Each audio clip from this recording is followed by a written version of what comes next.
the little kid activity is they do like rodeo riding on sheep.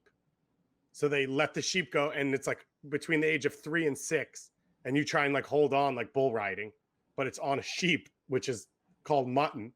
So it's mutton busting. It is absurd. Yeah, I can vouch for my wife that'll never happen. I was not saying maybe the twins, new activity. Welcome everybody to Extra Time, driven by Continental and MLSsoccer.com, your official Major League Soccer show. And of course, we are on YouTube as well. You can go there if you want to see an exclusive interview with a guy who runs Barcelona's midfield, named Ivan Rakitic, whatever. It's not a big deal. It's just like us interviewing Ivan Rakitic. But outside of that, you can watch all of our shows there, so you can see all these beautiful faces. Charlie Davies normally has a Disney-based shirt on, so you can always get a vibe for that. Today, it's Toy Story. You got a friend. You can't hate on Toy Story. I mean, I think his Delaware connection just went off the grid. Am I back? You're back. You're back. I was talking Buzz Lightyear. I was getting deep in Toy Story, and I lost. Yeah, you can't hate on Toy Story. Like, it's just that. So, Charlie, you've got kids now. What's your favorite new Pixar movie? Chris wants us to restart, but we shouldn't. Let's just keep going because this is fantastic. Yes, this is good. Yeah. Favorite Pixar movie, new one is Up. I love Up. Oh man, that's a crier. That's intense. Yeah, it's intense. Moana is good. Mm-hmm. I've never seen it before. I saw it recently.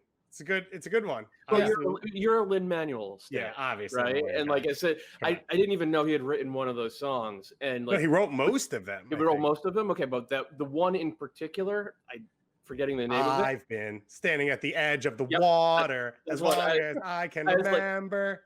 You hear like the first 3 lines, and you're like, "Oh, this is Lin-Manuel Miranda, isn't it?" 100%. Like I remember watching that with my wife, and I stopped it. I was like, "I bet you $1,000 that song is written by Lin-Manuel Miranda." Anyway. That's why he's the armchair analyst. Put him in an armchair. He can analyze anything around. MLS Today, presented by AT&T, is on at 11 a.m. every single day. MLSsoccer.com, Twitter, and Facebook with Susanna Collins and Kaylin Carr. So you can watch that every day to get yourself going and review those 9 a.m. games when there are them. And MLS put out a press release to say COVID-19 testing for the last period in Orlando, 0 tests. So more good news as the tournament continues on, and we keep our fingers crossed and hope that continues. Let's talk soccer, though. Our first group that is completely wrapped up in MLS's back history is Group A, as NYCFC and Miami played a soccer game this morning. Just kidding.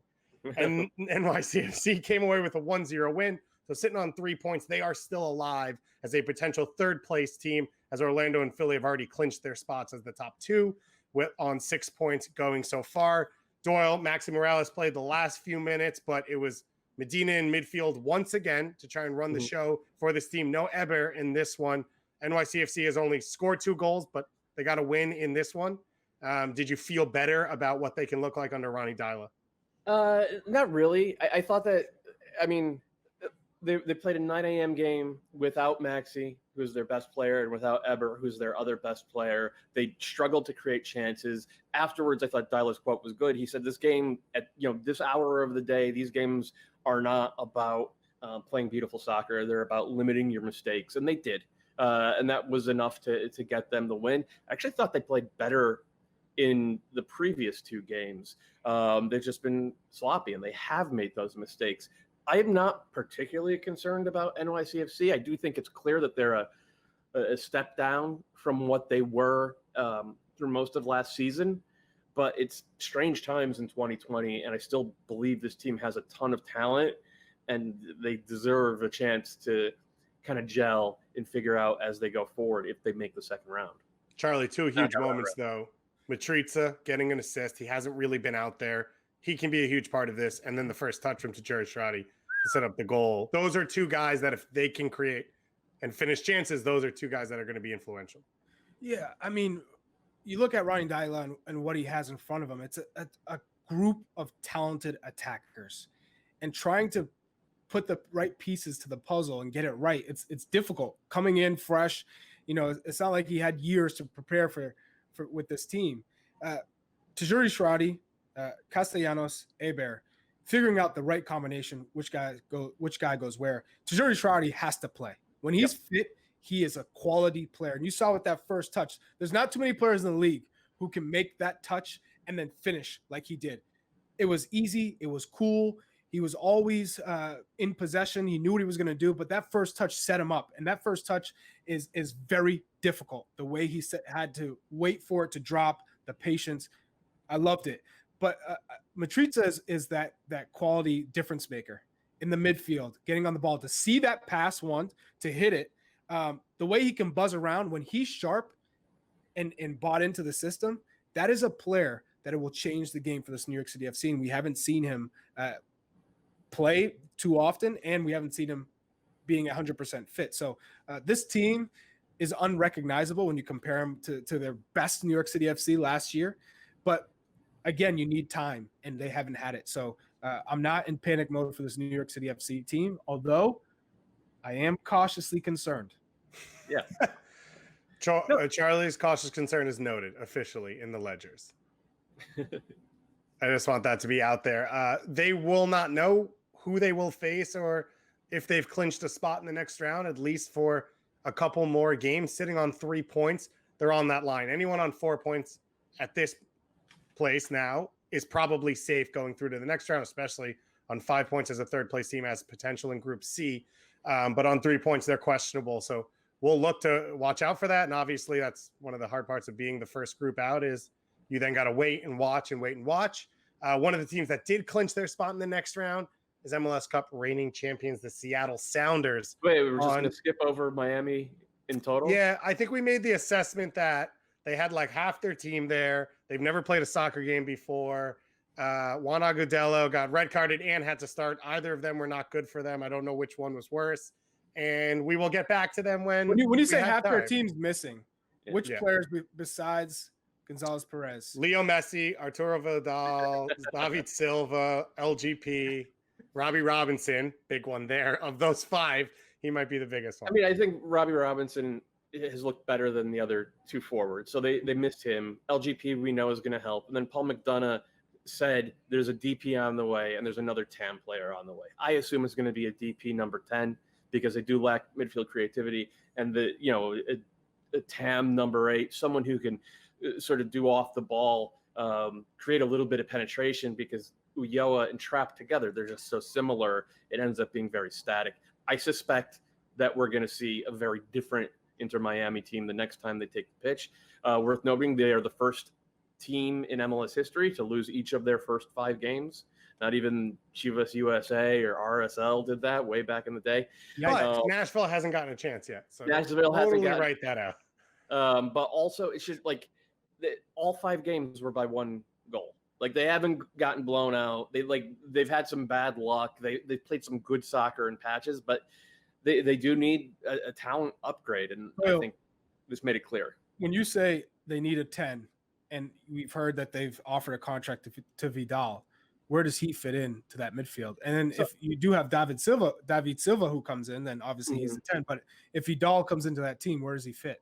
Well, I think Vidal would be the 8, right? Vidal would be the box-to-box guy. You want to have a situation where he could just do whatever he decides he wants to do on the field, almost like when Jermaine came to you guys in 2014. Like that's the idea.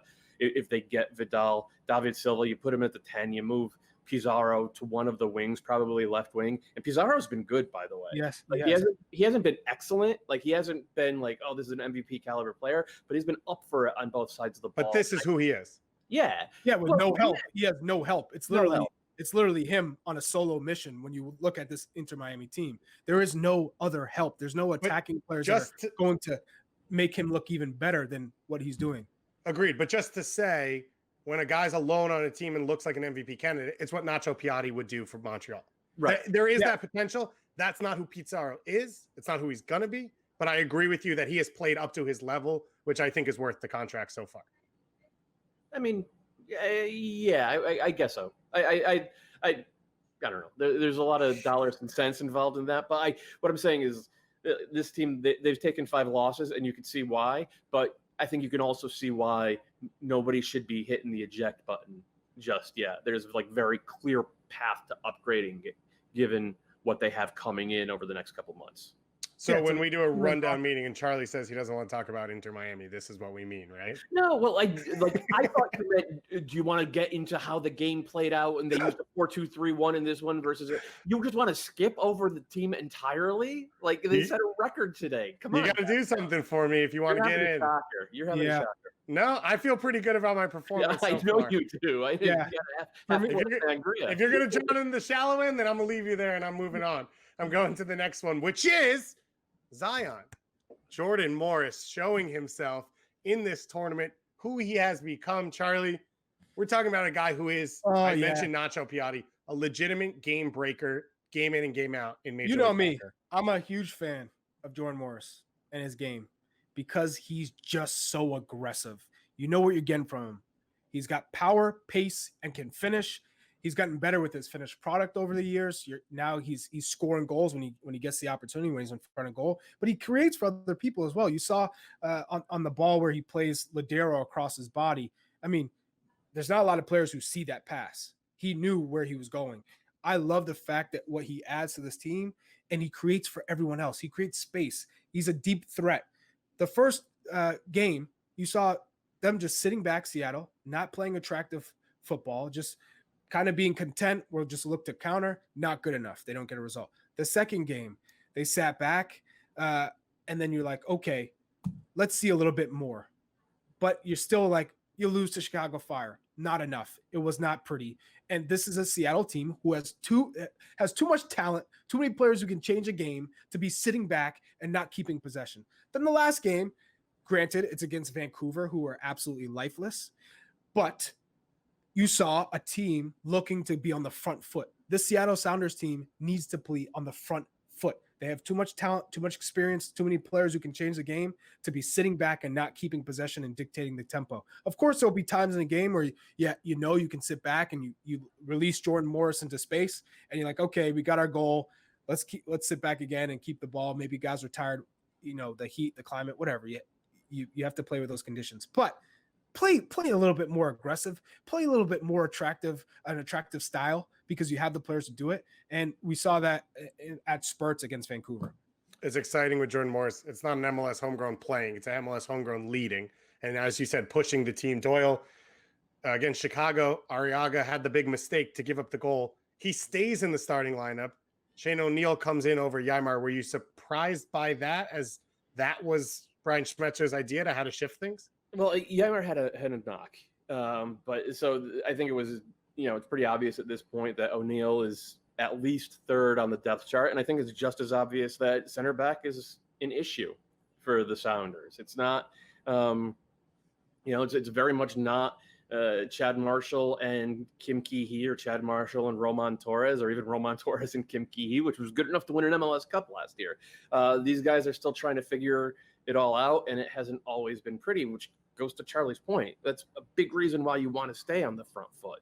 You want to make the other team worry about their center backs, which they hadn't done in the first two games of this tournament. And it's kind of funny, right? Because it's the Sounders treating the group stage the way they treat the regular season. It's like the first third of it, they sleepwalk through. The second third of it, actively bad. And the third, the final third of it, they set whoever they face on fire. Like, it's just classic Sounders.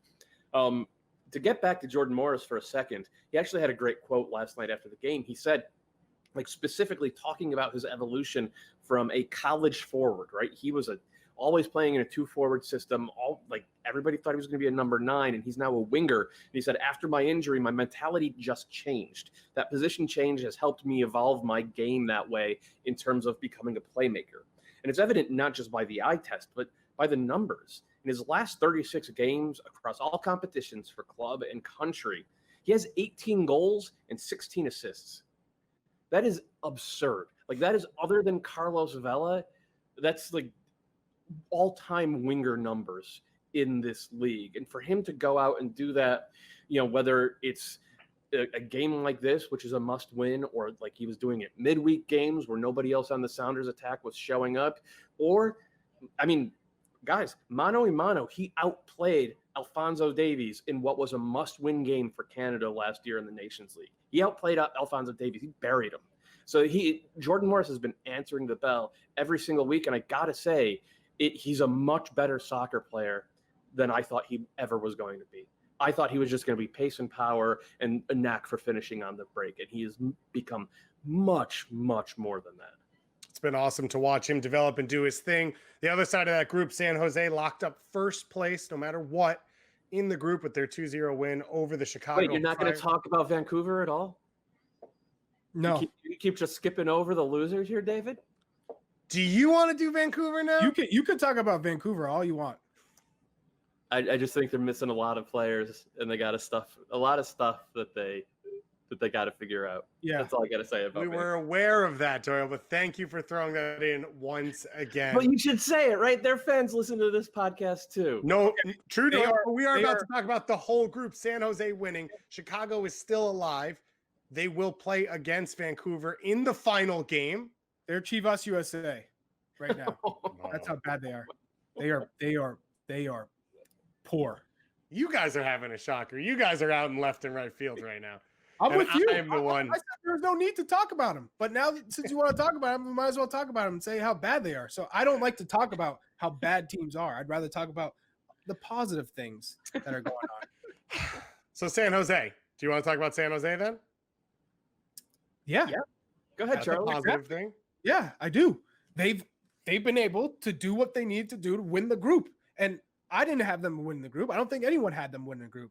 But when you look at the players that have stepped up on that San Jose roster, Jackson Yueill, I think he's taken a whole nother step. I am so pleased with seeing his progress under Almeida. And it's not just dropping deep to get on the ball and playing the next ball to connect, because you're kind of free in a lot of instances because teams aren't really high pressing in this heat. No, he's getting forward. He's getting box to box. He's going out to the wings. He's combining. His first touch has been phenomenal. His awareness, knowing when to drop. He's also got stuck in.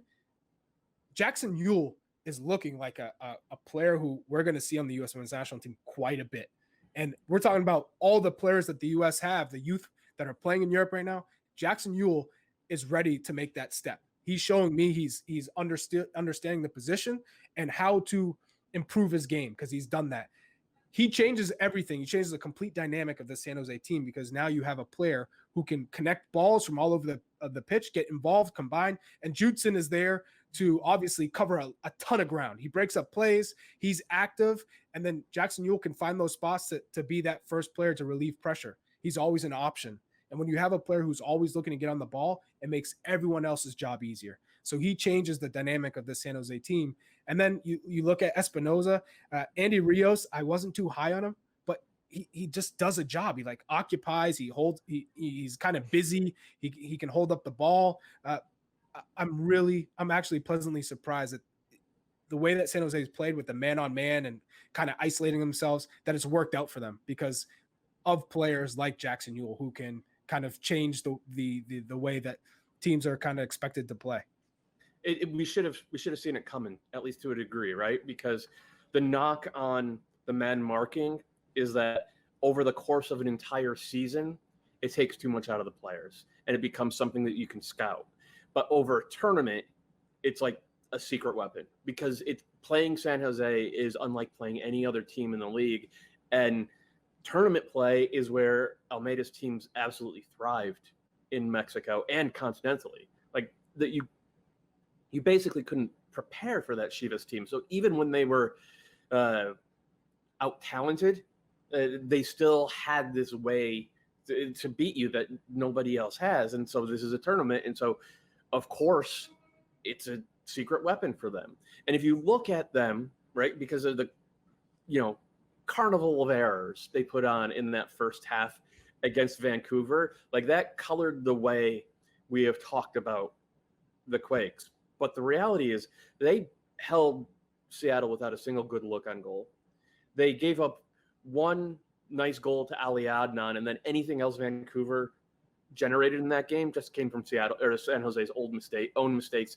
And then San Jose still had the firepower to get back in and to win that game. And then last night they controlled everything against the Fire. And then when there was that moment to make that play, they had Yueill to make the pass, and then Espinoza making the finish. And this is what it comes down to for San Jose. It came down to this last year as well. Can Espinoza, Vaco, Shea Salinas score big goals? They did it through the first 2/3 of the year, right up until the end of July. And from August onwards, they got 0 goals from their wingers. Wando was the only one who could score on that team. So if Espinoza is going to produce and Vaco or Shea Salinas are going to produce a little bit, this team's ceiling gets a lot higher. I still can't talk myself into a team with Rios and Wando as their center forwards in 2020 being like apex contenders in MLS. But we've been wrong about the Quakes in the group stage, and maybe we'll keep being wrong all the way through the knockout rounds. Wando keeps scoring goals, so we'll keep seeing what happens coming off the bench and getting another one. They should put a body on that man. He's got 160 goals, and nobody's within 6 yards of him. I heard he's not that clean a finisher in the box, so you only got to worry about him outside of the 18. That's what they told me. If you want to talk about Chicago there for a little bit, I do want to talk about Chicago. I'm not as down on them as Charlie. I thought their performance against Seattle was really, really good. I think they have some very nice pieces. And I actually thought their performance against San Jose, even though they couldn't really put a foot on the ball and control things, like we've seen San Jose do that to the Sounders. We've seen them do that to other teams at times over the past year. So I'm less concerned about that than I am about the goal. Like Francisco Calvo follows Espinoza all the way out to the touchline, right? And then watches the ball and lets Espinoza come inside of him.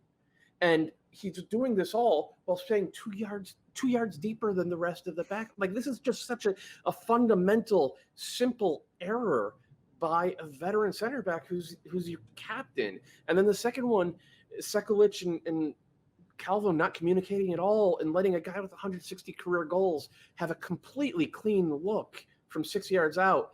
It's like, I don't think that I saw stuff that was structurally wrong with the Fire. They obviously have a lot of new pieces and trying to get together on the same page. But those individual errors, when you're trying to do that, become magnified. And that might be the issue for Chicago this year. For me, it was like the 85 passes in the final third. They were non-existent in the final third. And for me, that's a huge concern. And it goes back to, how do they play? How do they build up? How do they keep possession? They don't keep possession.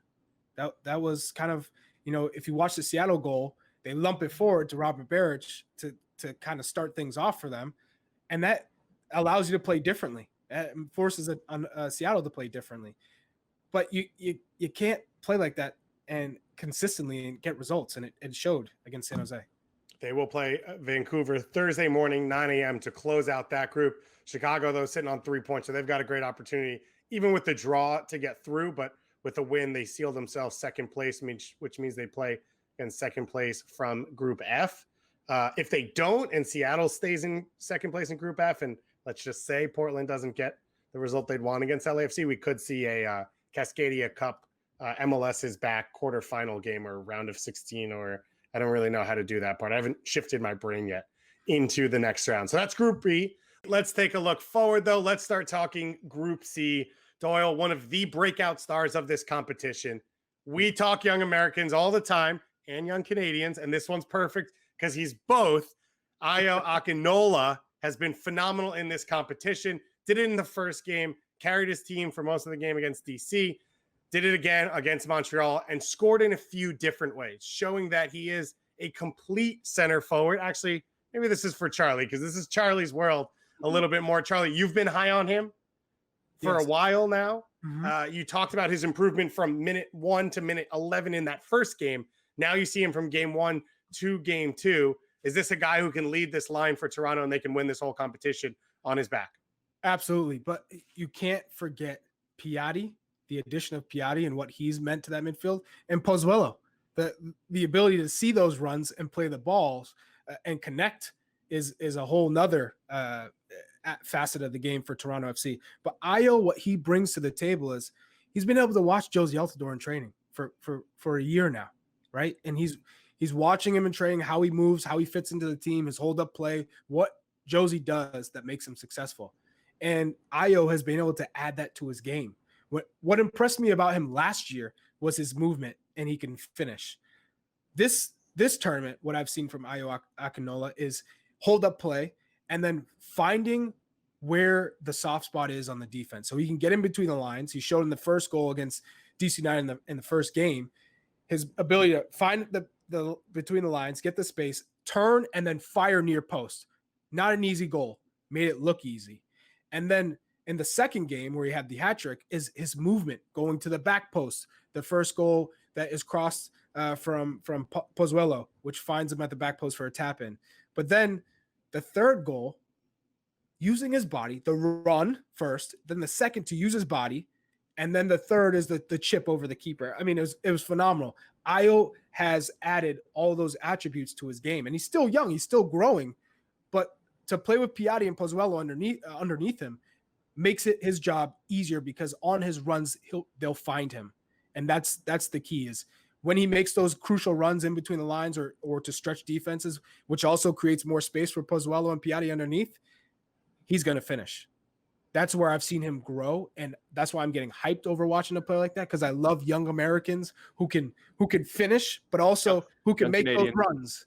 He's Canadian, but he's also American. He played for the U.S. youth national team. So yeah, but he's out here liking IGs about Jonathan David and Alphonso Davies. Stop it. He's going to be a U.S. men's national team player. Come on. Don't doubt it. He was awesome. And it's funny, we talked, in the first segment about Jordan Morris's evolution from center forward to winger. And now Ayo's gone the other way. If you remember back to my first experience watching him was with that 2017 US U17 national team, the one with Sargent and Weah and Chris Dirk and James Sands.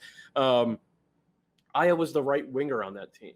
And he struggled. He was a ball stopper. He didn't quite see the pass, didn't quite have the technique to turn those moments where he was on the ball in good spots into goals.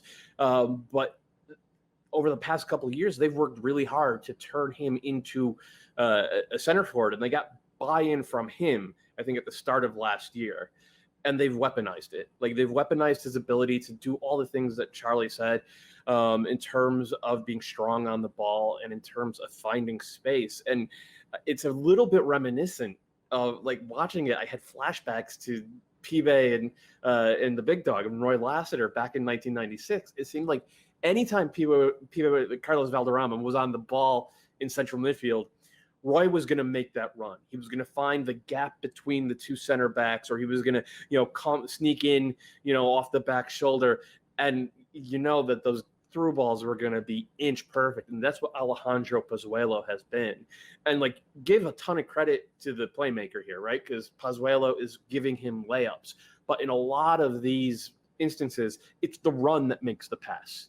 And it's the recognition of that first goal against Montreal, when the center back actually has to slide to his left, Ayo starts immediately drifting to the back post because he knows, okay, there is one spot where this turns into a goal.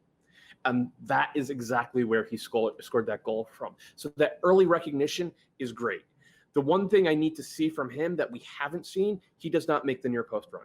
There have been times over the past two games, again, it's a 180-minute sample size, so we're getting deep in the weeds here, but over the past two games, there have been chances for him to get to the near post, especially when your winger gets to the end line. As a number 9, you have to understand, okay, as this is unfolding, I have to feint back post, get the defender to bite, then cut across him and get to the near post. That's the Chicharito run. That's how Chicharito scored 100 goals in Europe. That's how you score as a kind of a fox in the box number 9 against a packed in defense. So I do think that is the next step that we'll see from Ayo, hopefully. But from what we've seen in transition and on the break, what he's doing isn't just good, it's repeatable. He's scoring the type of goals that you can still keep scoring. The banger against DC was awesome. He'll score that once a year. The tap-ins that he's getting, he'll score that every other week, and that's what's exciting. Been cool to watch him do his thing. Charlie mentioned it. Piatti also. This was a flyer for them as a third DP. He's been good so far for them. Charlie, look forward for me because Tuesday, 9 a.m., they play against New England. Neither team has actually clinched their spot yet. You have to think 4 points might be good enough. 5 points, 100%. So if it's a draw between the two of them and whoever wins will clinch first place in the group. You've called both New England's games on the radio. They struggled to finish against DC in the last game. How do you see these two matching up? Well, first off, you need to hope that Carlos Yueill is healthy, because he came off in that game and reportedly had the same heel problem that he had that kept him out of the season to begin with. So you hope that he's good to go. I would assume that you're going to rest him regardless because of playing a lot of minutes in those first two games with the climate. You want him fresh for the knockout round. Both teams have to balance. I spoke with Dave Vandenberg today, the assistant coach for the Revolution, on the balance of winning the group versus resting players for the knockout round, because both clubs think 4 points is good enough to either advance in this group as 1 or 2 or to advance as a third place team. So you want your players fresh for the knockout round. Bruce Arena has done it with World Cups, understanding how to advance, right? In this type of style, in this format in 2000. You just lose to Poland. Yeah, lose to Poland for a miracle goal from South Korea. Right. But duh.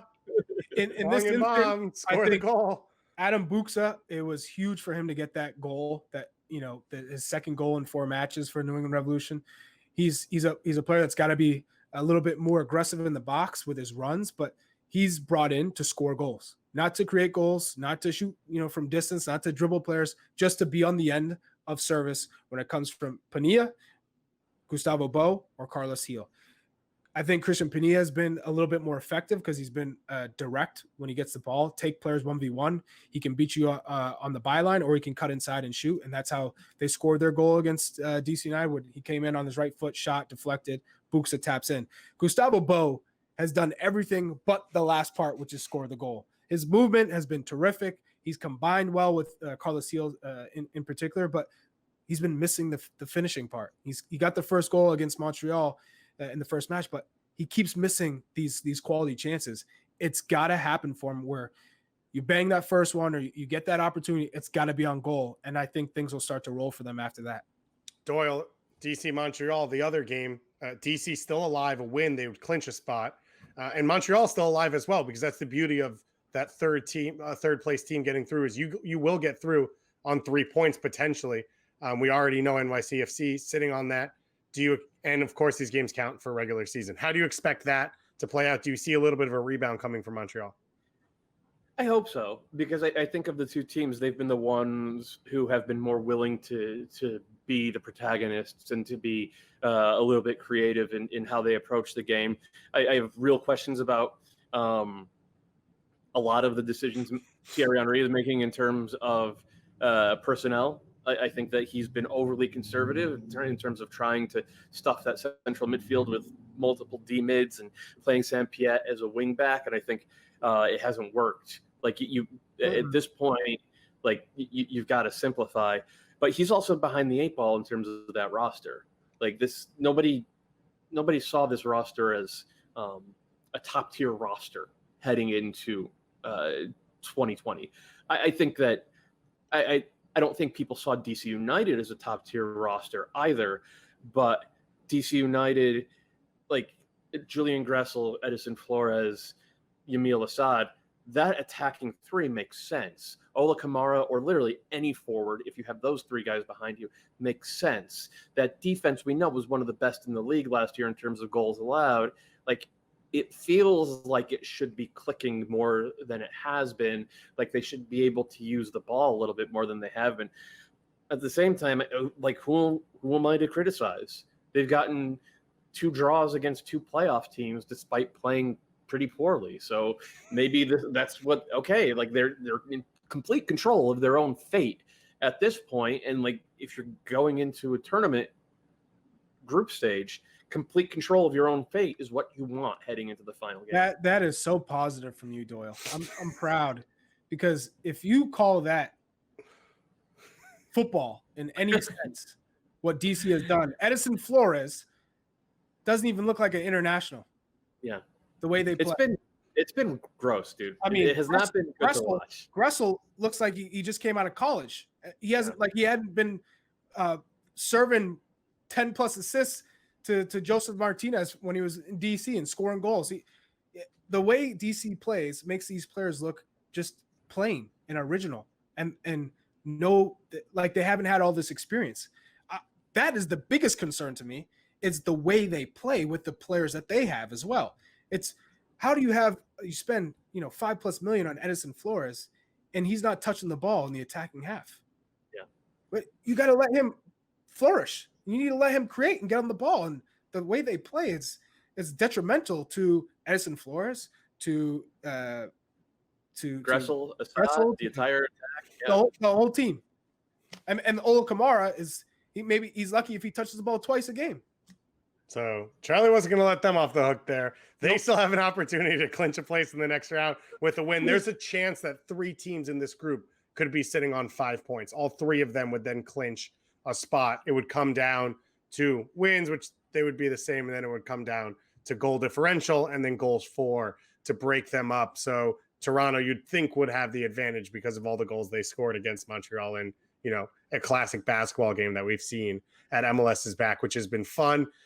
We had questions about Sporting KC. Could they hang on to leads? Could they see games out? So they decided to one-up us, go up 2 players, up a goal, and then give up a lead on Friday night just to show that they could do it in more creative ways than we ever imagined. They will play RSL at 9 a.m. on Wednesday. And the Colorado Rapids will play Minnesota in the final game of that group stage. Doyle, Pulido's looked good. And then the SKC stuff happens, and they SKC all over it. They got a 3-2 win out of this one in the end, which should have been expected against a team that was 2 men down for chunks of this game, not just 5 minutes. What do you see when you see SKC in this competition? Really fun attack, even though they haven't quite put it together in the final third. Like, Pulido's been as good as advertised, but he's also has the shortcomings in terms of his movement in the box as advertised. Like, he's not a fox in the box type striker, and I think at times they do miss that. Though Kyrie Shelton's the fact that he's doing stuff in terms of putting the ball in the back of the net has papered over it. The midfield, when they're on the ball, they move it really well. When this team is out of possession, they're vulnerable every single time, and kind of banging the same drum for the past year and a half now. They have not figured out how to replace Ayo Akinola. Puncec is the latest one. They went through Fontas and Botan Barath last year, and Graham Smith, I think, got a few minutes. Puncec now, and he has yet to be convincing. And then on top of that, Matt Beasler and Graham Zusi are all timers in this league, but they're both in their mid-30s, and they both look like they've lost a step, as has Ilie in front of them. So it's a problem for Sporting Kansas City. I talked myself into them being just figuring it out this offseason because they have upgraded in a lot of spots, but through 2 games, and even back in March when they were winning games, they were still giving up a lot of chances. They haven't figured it out yet. It's a little worrying. It'll be interesting to see what they have going forward. On the flip side, the other 2 teams in this group, RSL and Minnesota, that are sitting on 4 points. Charlie, I don't know that was expected from a lot of people. They both had really good performances in game 1. They seem to be a little bit content to maybe play to that 0-0 game. But as I think Doyle pointed out on social media, RSL is the only team not to concede a goal yet in this competition. They start 2 homegrowns, so maybe just to be 3. They start 3 on the back line. Just to be clear, I got that wrong. Columbus also has not conceded yet. Boom. RSL and Columbus are the only 2 who have yet to concede. But are you sold, Charlie, on either of these 2 teams? Do you think RSL gets a win over SKC to close out the group? Do you think Colorado comes back against Minnesota, or can Minnesota see it out and win the group? I think Minnesota can see it out and win the group. I think they've defensively have been able to withstand pressure, considering they don't have Ayo Akinola here, which has been impressive. I'm kind of shocked. They haven't had it attacking. Aaron Schoenfeld, who came in to start up top for Mason Toy, who didn't play, didn't register a shot on goal or a shot period. So I think we'll see Luis Amaria come back into the fold and play. He's a little bit more active. I think he offers a little bit more. So they might have what they need to get a result and finish the top of the group. And then for Salt Lake, they've been probably the surprise of the tournament, because I don't think anyone expected them to get much out of the group. Albert Rusnak is a worry, of course, coming out in the 34th minute. But Corey Baird has been active for them. Damir Krylak has been, someone who is creating, shots, creating opportunities. And Everton Luis is buzzed around the midfield. He's been a difference maker. But the defense of Donny Toya, Justin Glad, Marcelo Silva, Aaron Herrera, I never expected them to hold down the back. With Zach McMath in goal, who has kind of resurrected his career with Salt Lake at the moment, being not making those mistakes that have hurt him in the past. He's been a solid goalkeeper. So that has been quite the surprise and a pleasure to see that Salt Lake is finally putting it together. So I could see RSL advancing as the top team as well as Minnesota, but SKC have a lot of work to do in the back, like Doyle said.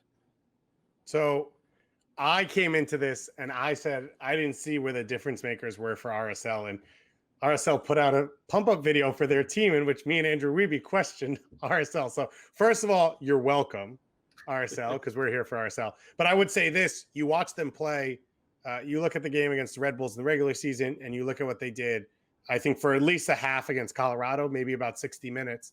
When they're on, and what Freddie Juarez has done is 100% buy-in. And everyone seems to feel comfortable on the ball and comfortable taking space. And you mentioned Corey Baird. It's everyone. They move that front line. It's quick passing. It's quick ball movement. Anyone can whip across and anyone can make a run. And there's a cool opportunity, I think, to just say sort of what San Jose did, but less gimmicky last year, of like just believing in guys and telling them that they are good enough and putting them together and saying no one believes in us. And there is talent here and we're going to find ways to maximize it. And I think that's what they've done. A lot of guys who want to play in intricate, close spaces, want to link up with each other. And if Rusnak goes out and Miram can step in and give them some of what that is, and Douglas Martinez can find a goal somewhere, like this could be a team that really feels confident going into the next round. So they will close up, as I said, 9 a.m. Coming up against Sporting KC, and then the Colorado Rapids, who have been a bit of a disappointment so far because of kind of what's happened. I think for them, Doyle, it's been tournament soccer of just you get behind early, you're kind of chasing it, and maybe Danny Wilson just fell asleep. I can't even imagine that foul from him and just the ideas, and then you've got it from Rubio. It's been a lot of self-inflicted and maybe a little bit, I think, of a team that kind of knew their identity of we play at altitude, we're going to press you at home, maybe play against the ball and counter on the road. Then you go to a neutral site and they've kind of lost themselves. Yeah, bad luck and just not being up for it at the start against RSL. RSL were all over them to the point where Colorado never even sniffed the game. So, okay, you're behind the 8 ball in game 1. Game 2 was different, though, because they got that golazo from Kellen Acosta right out the gates. And I'm not going to say they were in control of the game, but when you're in control of the scoreline, you should be able to lock things down at least a little bit, and they haven't been. They've looked vulnerable in a way that they didn't look throughout much of the second half of last season, certainly under Robin Fraser. And I think Colorado's a good team. We all love Kai. We all, you all know how I feel about Jonathan Lewis, and they've added some other pieces. And Kellen Acosta certainly has international caliber talent if he could bring it to bear for 90 minutes per week. But they're not so talented that they can go out and get results with anything less than an A-level effort. They have to have that, and so far it hasn't. And then the other thing is, for as entertaining and fun as Colorado were last year under Connor Casey and Robin Fraser in open play, what differentiated them was they were the best team in MLS by miles on set pieces. They scored 20 set piece goals last year. The first 2 games of this season, they scored 2 set piece goals, which was the difference, for them. If they've scored no set piece goals in these 2 games, and if that's going to be the case, then suddenly they become very ordinary, or maybe even a cut below ordinary. So they have to figure that out for game 3, or else it'll be a really quick stay and really fast exit. Won't have Jack Price serving them in because he used the bad word in the last game. Charlie, what do we call that to the Twins? What term do we use? For what? A no? What? A curse word? A bad word? Yeah, just bad word. Okay. We don't use bad words. Bad words are bad. So Jack Price got in trouble for that one. Danny Wilson, of course, suspended as well, whether that's good or bad. Will be still to see. Let's move on into Group E, because this is one of the most interesting games coming up to close things out. We've got Wednesday, 8 p.m. Eastern time, FC Cincinnati against the New York Red Bulls. The winner clinches at least second place in this group and moves on. And the team that, if they draw, they probably both get through. Yep. And if you lose, you probably still have a shot going through. Charlie, let me say that again. FC Cincinnati playing New York Red Bulls with a chance to clinch second place in the group. My boy Frankie Amaya getting it done. He was awesome coming on MLS Today on Saturday with myself and Dunny. Charlie, how did these two teams match up? Because the Red Bulls didn't make a single change from game 1 to game 2, and they didn't have a single shot on goal in game 2. So you have to think you're going to see some different pieces in game 3. Now, Cincinnati, all they need is a draw, realistically, to get through, which is mind-blowing considering how they play, where they what they've had to face, new coach, injuries to Locadia, your star striker. But when it all is said and done, all they need is a draw. And the way New York Red Bull play and how they're aggressive, right? And they'll press. If Cincinnati can just sit, resist that pressure, and then use Joe Zhao to counter or hit him on a counter with Kubo, and Frankie Amaya can have one of those long distance shots, curlers that hits the back of the net, or they capitalize on a set piece, that's all that's needed. So they're in a good position right now because all they need is a draw. So they're going to welcome New York to come and press them, and then they're going to look to play long and try and get a corner kick, get a free kick, win a free kick, or just hope that Joe Zhao can break through, or Kubo or Reggaeton and get something out of it. But let me ask this. So game 1, they get blown away, and Doyle, you said it. You can't play CM De Jong and Medunian in midfield, but Jaap Stam had never coached a game for this team before, so he tries it. Game 2, he adjusts, and then we're going to sit behind the ball and try and get a result and maybe build a little culture there. Game 3, you have a chance to go through, but he's still trying things out. What type of buttons do you think Jaap Stam pushes for this one? How does he see this game in terms of, his legacy or what he needs to do for the club? Boy, it's a big question. I don't think that his legacy, it shouldn't hang on this game one way or another. But I think if I was a Cincinnati fan, I would like to see him kind of double down on what they did against Atlanta. That the Red Bulls are going to press you. When these teams met back in March, the Red Bulls, the first 20 minutes, emptied the tank, pressing them, and were all over them early. And but you also know that the Red Bulls let you back into the game. So, be smart about that.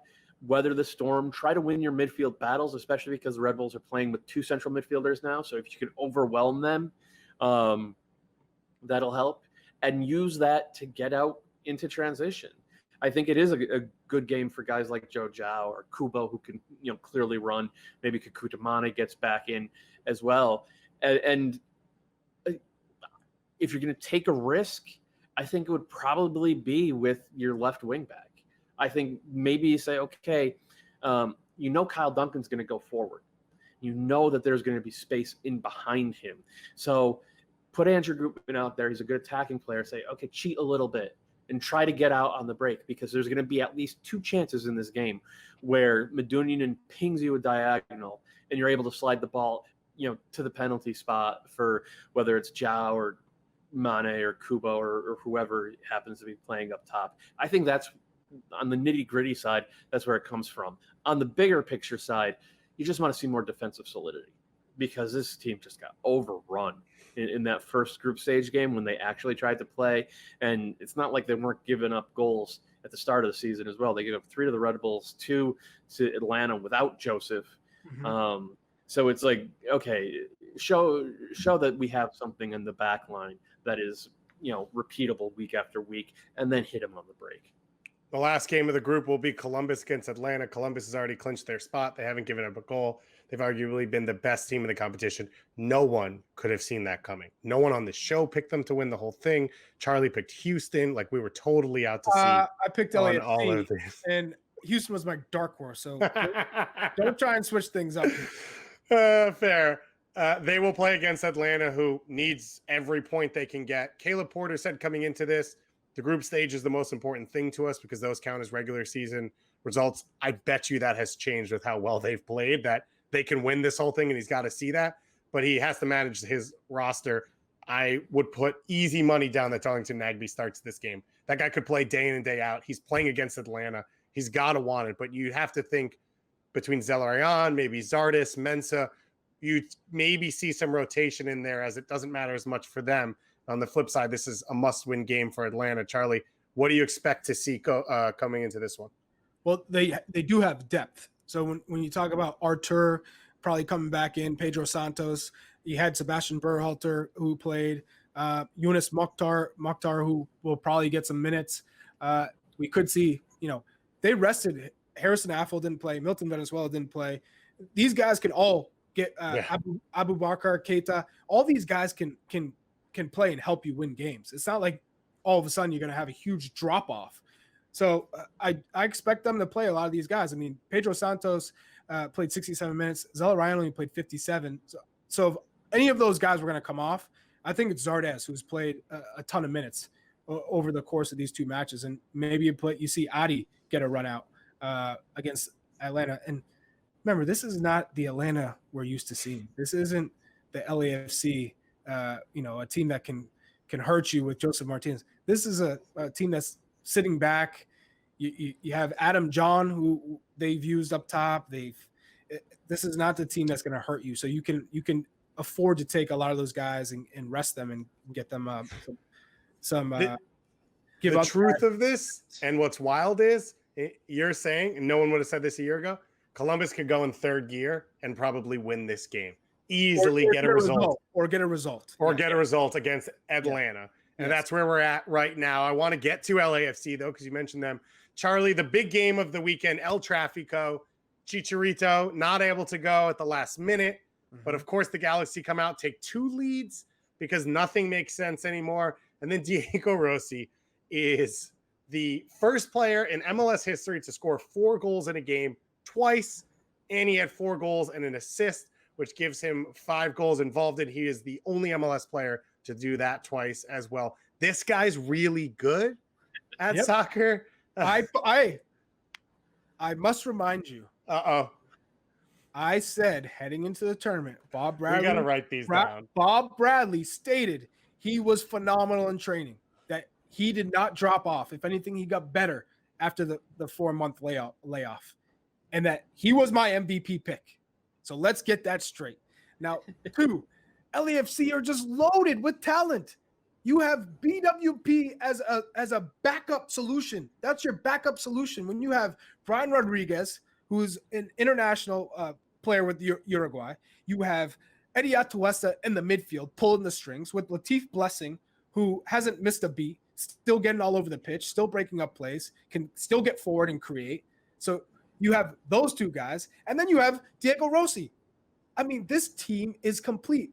They're so good that you can have a Dejan Jakovic who has been around for a long time, is not a spring chicken, still look the part and play. Tristan Blackman, again, not a proven player in the back line, but they are so loaded up top and in the midfield that they can control the game and that they don't have to worry about having stellar center backs or backs because of their quality that they have when they attack. And Eddie Segura is quality.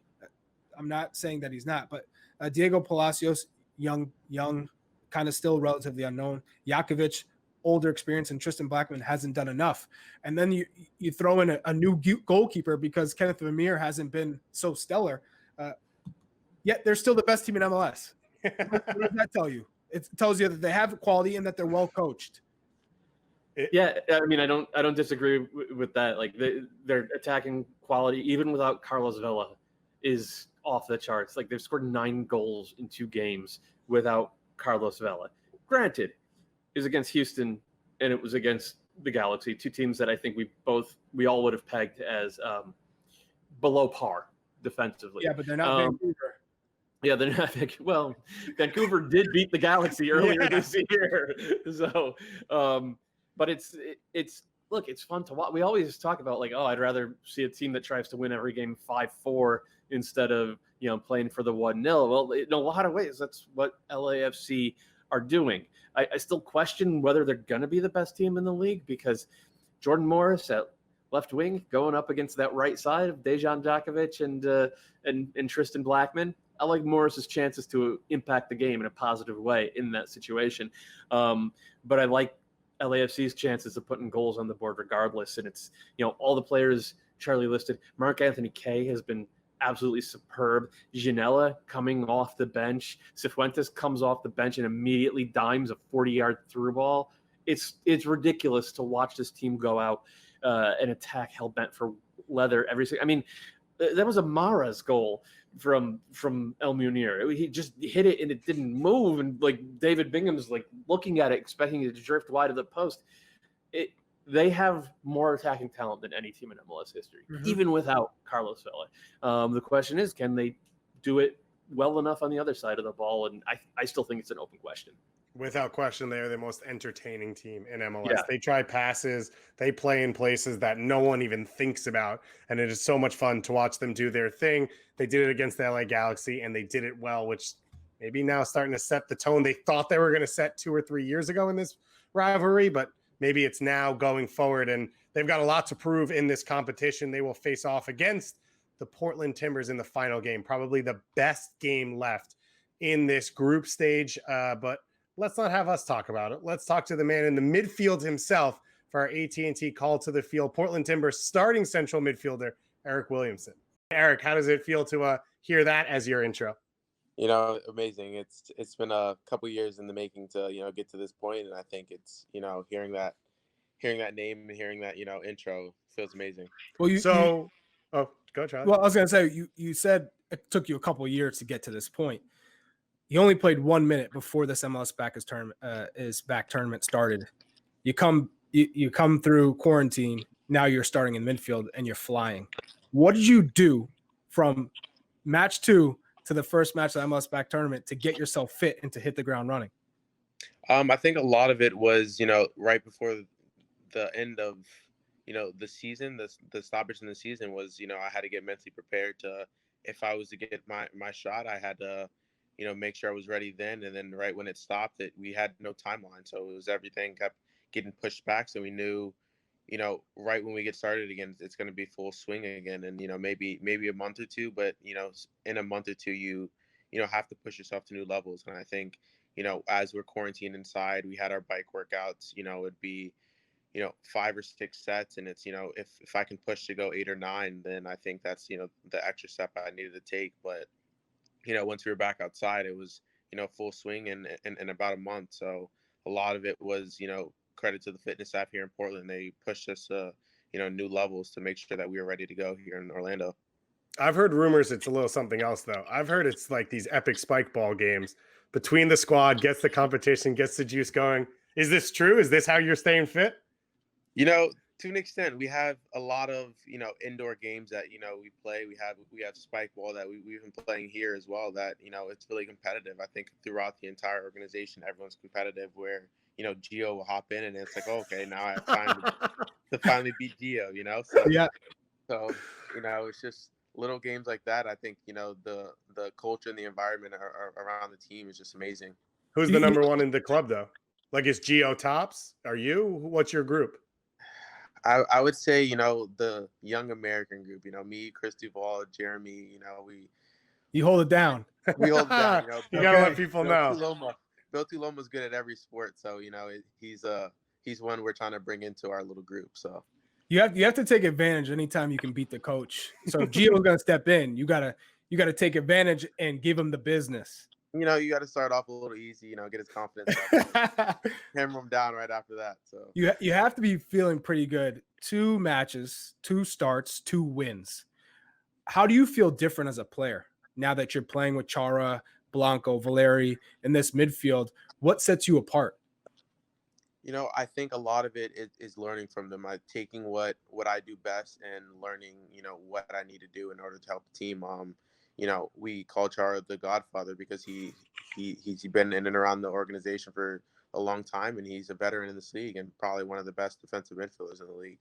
So I think taking, his ideas, his concepts, and translating that into my game, as well as Blanco, who's, unreal attackingly, and, Valeri as well. You see it in the game. It's just he's a matter of, he's always going forward. So it's, he wants me to play into pockets. He wants me to, challenge myself. And I think that, learning from those three, as well as a few others that, have helped me along the way, has been amazing. And it's, translated well. I think I fit in next to Char. He does what he does best. And then I come in, bring in what I can. And I think it's, translated very, very well and helped us win, these 2 games and have us top of the group.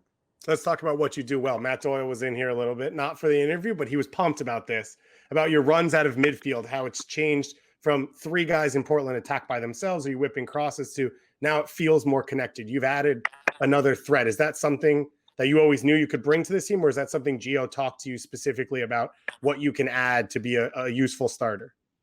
I think it's the opposite. I think Gio touches more on, as an attacking player in the past, I'm naturally, drawn to going forward. And I think it helps a lot when I see Jeremy with the ball, or, Blanco with the ball. It's like, okay, I think it's time for me to, join and help out. I know Charo will do his, his role as a defensive midfielder, and, he will clean up anything where if I'm not there. So it kind of helps out. And I think, it's something I want to do. I want to be in the attack, but I want to defend as well. And I think that's where, a good piece of me fitting in is, I'm doing a little of both. And it's exciting, playing with these guys.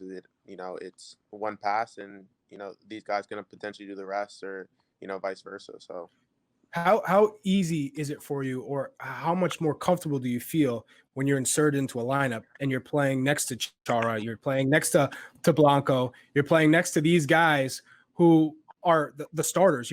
It's not a coach giving you a chance next to all reserves who are looking to, kind of play for themselves so they can get on the pitch with the first team. How has that benefited you playing next to some of these guys? I think it's a major thing for me. I think, if I make a mistake, it's not like, hey man, like, do better. We are all trying to get on the field. It's like, hey, this is the reality of how it is. If you make a mistake, move on to the next one. And, credit to those guys, just being as competitive as they are. They're, great humans at the end of the day, and they know that we all make mistakes. And, if there's a mistake made or I do something right, they're going to be the first to let me know that, hey, either has to be better, or, keep doing what you're doing. And I think, playing alongside them, they are just as excited, because it, frees up some of the roles that, they may have to take on. So Let's talk about your path, because it was unique, to say the least. Youth star, Maryland, but you're a DC Academy guy. Your rights get traded to Portland. You get there, and then you go on loan to Portugal, to Santa Clara. You don't appear in a game, then you come back, and you're part of the Timbers too. Take me through that pathway. What was the Portugal experience?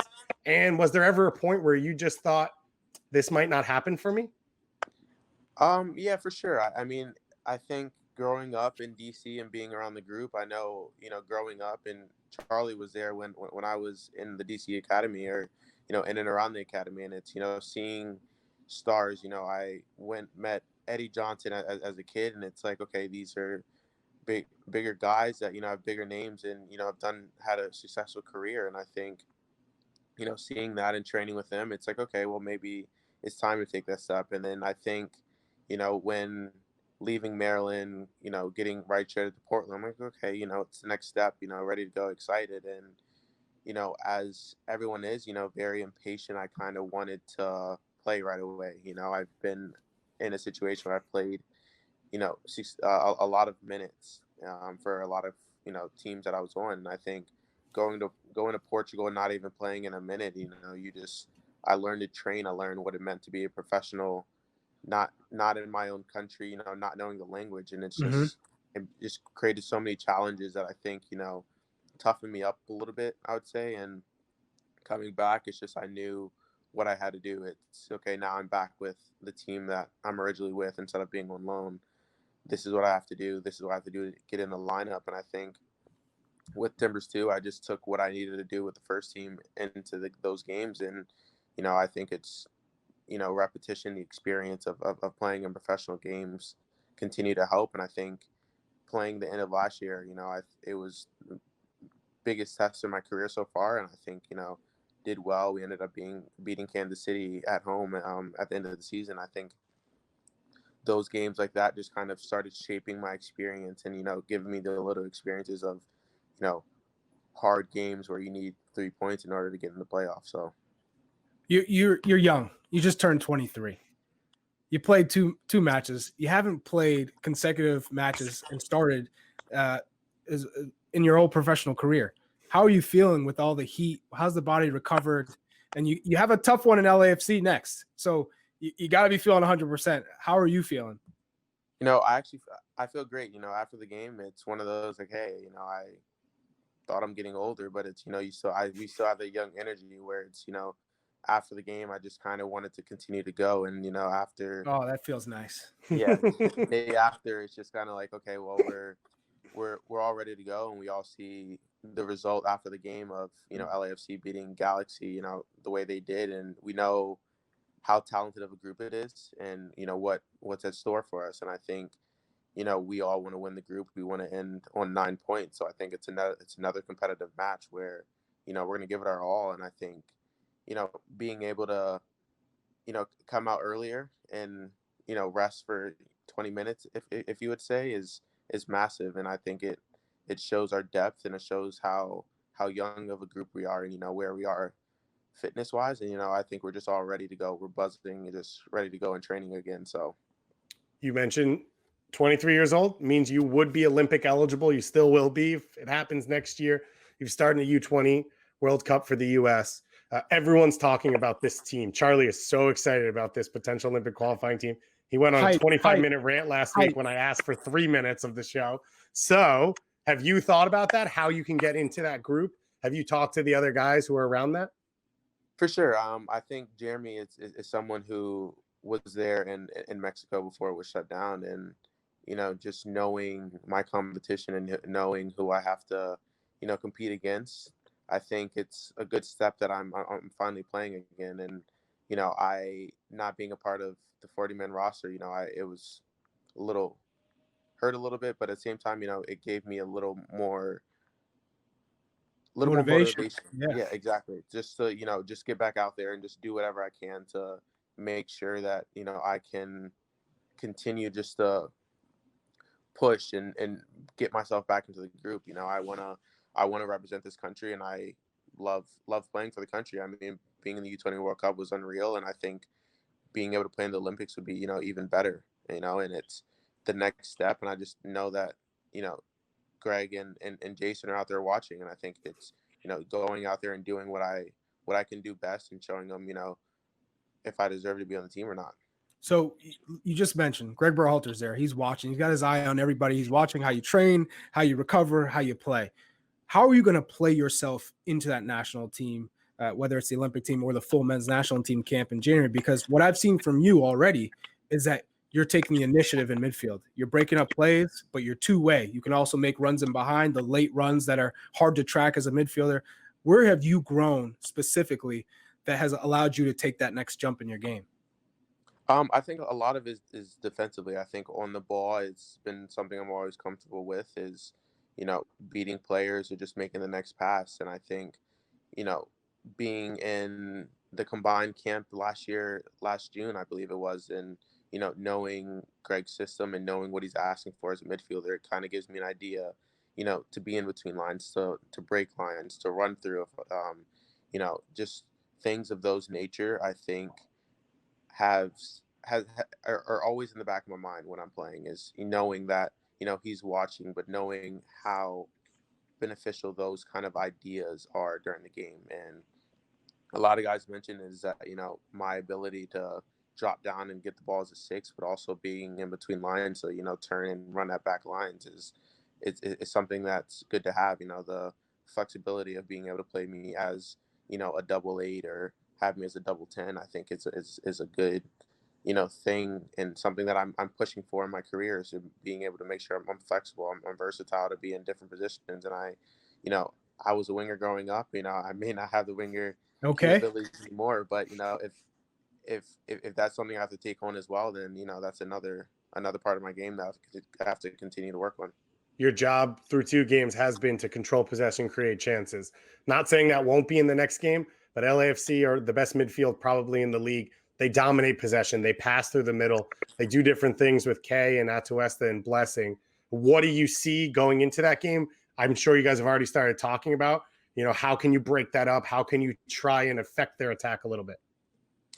I think a main thing now is, we want to be a team with the ball. And I think having multiple guys in there who want the ball, who can get in different positions, I think we'll start to question the LAFC midfield. I think they will start asking questions of how to defend it. And I think moving forward, it's going to be something where, every game presents a different challenge. And I think LAFC is the biggest challenge we've had yet. And, I feel confident that, the midfield 3 that we have, we can really challenge LAFC's midfield. And, we also have to deal with their wingers. And I think, as a midfield group, if we can affect their wing progressions and their wing play, then it's just going to be a, game that's going to be very interesting to watch. I know we're all excited for it, and I'm sure everyone else is as well. So, Eryk, the last game LAFC, all you need is a draw to win the group. How much will that play into the amount of changeover that we might see within the lineup, and as well as the tactics, knowing that 0-0 is fine for us, 1-1, whatever we need to do just to advance, because it's a World Cup style, and obviously these points do count towards the season, the regular season. What do you guys? How are you anticipating this match going? I'm anticipating a bit of a change, but at the same time, knowing our depth, it's not going to be much of a change. It's a team where we have guys who aren't in the lineup that should be starting. We say it all the time, is that you can never tell the difference between our starting group and our second group in trainings, because it's just the level's so close. And I think being able to make that change, it's amazing to have, and I think there's going to be potential for a little change. But at the same time, knowing we want to go out, we want to win the group, we want to have another 3 points towards the season, I think is going to be massive for us. And I think knowing the competitive nature of Gio, knowing the competitive nature of all the players as a whole, we're gonna want to go out and win. Ideally, if we can say, hey, let's just draw so we can continue to stay on the group, we would say that. But I think at the end of the day, we just want to go out and win the game. I know you're not coming out because you got fresh legs, so you're not being changed. That's good to know. Okay, Ready to go. Man. Want to finish you on one last one. We've talked on the field. It's been awesome. But I know the Portland Timbers, every game you've come in with a warm-up on, with a list of names on the back, something that you as a team put together, and I know has been put out there on social media to talk about. Can you tell fans what that's about and what you're hoping fans learn from it and take from it? A lot of it is different names. We have names from different generations, different time periods of times where there, whether it's police brutality or just, racism as a whole. I think we wanted to display the message of knowing that it's just not a 2020 problem. It's not a problem from the 1990s. It's been, the 1800s. It's been the 1900s, just times where, innocent Black or African-American, people are being killed for no reason. And I think, I wear the name of Emmett Till because it tells the story of, in 3 years ago, a lady comes out and says that it didn't happen. And we wanted to tell the story. We wanted fans to research, some of the names, whether they know them or not. It's just, you need to know what's going on. And we just want to display this message. And, a thing we did within the team is made sure that, anyone wearing a name of someone who was brutally killed, or just make sure that they know their story and what's been going on in this country. And there's so much change that needs to be had, and being part of the BPC, I'm excited to see what's going to happen moving forward. It's been exciting to see the next generation of young MLS players take over this battle and lead a little bit as well. We talked to Kai Kamara, and he talked about seeing Carlos Hermosa and Robin Fraser, and to him, and now to yourself and your teammates as well. It's been an honor to watch you guys do that, and we'll continue to push and fight alongside you as much as we can. It's been great watching you play as well. We've got an LAFC game coming up. That's the big one. That's what we've been waiting for, Eryk. So I know you got like 12, 13 hours of sleep. You're allowed to go back to sleep. You've done your work for the day. You've done your ETR interview. We appreciate you. Thank you so much. Thank you, guys. Awesome talking to Eryk Williamson. So glad he was able to come on. So glad he's finally gotten the space to do his thing for the Portland Timbers. And he will be a part of history. It will be the final group stage game in the first ever MLS is Back tournament against the against LAFC, of course, coming up on Thursday night. And Charlie, I was fascinated by one thing he said, which is the way we're playing right now, we're going to try and make LAFC's midfield adjust to us and the way we can control the ball. Do you think there's a chance the Timbers can carry this game, carry the bulk of play against LAFC? I don't think LAFC are going to change the way they play. And when you have Atuesta, Latif Blessing, and Mark Anthony Kaye in the midfield, I don't know if anyone's going to be able to keep possession and make them chase the game. I think they just have a great understanding with each other, and it's going to be an important midfield battle, because if they do are able to sustain possession and win their 50-50 challenges and win those second balls, that's going to change the game drastically. Yeah, Doyle, for you? I don't disagree with that. I don't think that Portland's going to try to keep possession, though. I still, for as smooth as they've been at times in this tournament, I still think they're at their best when they're on the counter, when they are winning those 50-50 balls and just playing direct. And direct doesn't mean like hopeless long balls up the channel, but like they're very good, whether like basically the entire Valerian Chara era, they've been very good at winning those balls and playing to feet and getting their creators in these kind of unusual pockets of space. And that is actually where LAFC happened to be pretty vulnerable. So I'm looking forward to it. Remember that Portland beat LAFC in LAFC last year in the Open Cup. They were able to counter them, and Bobasi scored a great goal. That would certainly help again in this one. And it's a huge challenge for Eryk Williamson. He's had to fight hard for 4 years to win this job. And he's gotten it now. He's gotten his chance. He's played really well in 2 games. But when you have Christian Paredes is on the bench. Christian Paredes is a full Paraguay international. When you have a guy like that behind you pushing for your job, you could lose your job as fast as you win it. So it's a huge challenge for him. It's a huge challenge for this Portland team, who's been playing, I think, much better soccer so far in this tournament than we saw at the start of the year and last year. I'm looking forward to it. It should be a legitimately great game. King Jabo ascending to his throne, 2 goals in 2 games. The Timbers and LAFC have been fun to watch. This is going to be a phenomenal game to wrap everything up. We'll be back on Thursday before that game, but we won't have time to preview it because we won't be out before it. And then we get to talk about the next round, because we'll have an idea of what brackets look like. And we are going into the knockout stage of the MLS is Back tournament.